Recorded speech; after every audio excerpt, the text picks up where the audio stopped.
33 Trigger asks, who takes the Big Ten this year? And then asks us for a top 3 order in the Big Ten, which is, we can pick our top 3 teams, I guess. But, I mean, they'll have 2 teams in a playoff. But anyway, so your Big Ten, who wins it? Well, I like Ohio State. I mean, I know people talk about, Urban Meyer lost all this talent and this team's going to be not as good as it's been the last couple of years.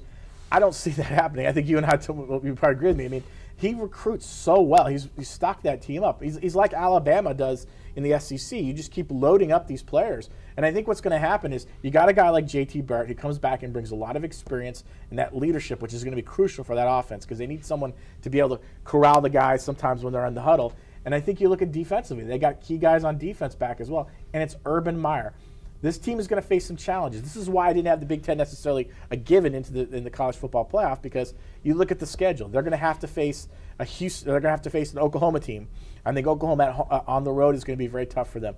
I look at their non-conference schedule, and yes, they face Bowling Green and they face Tulsa, but both those programs put up a lot of points. They put up a lot of yards. That's their offensive system. That's going to test this team early on. I think that's going to help them later on when they get into the Big Ten schedule. And then you look around in the East, you got Michigan and Michigan State. I think Michigan's probably second after Ohio State. I think we talked about Jim Harbaugh's done a great job.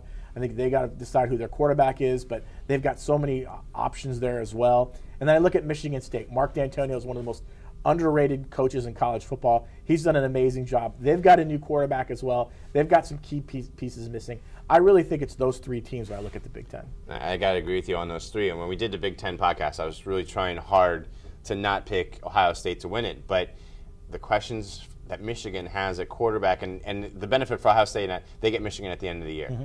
And you're going to see a stocked talent that's young.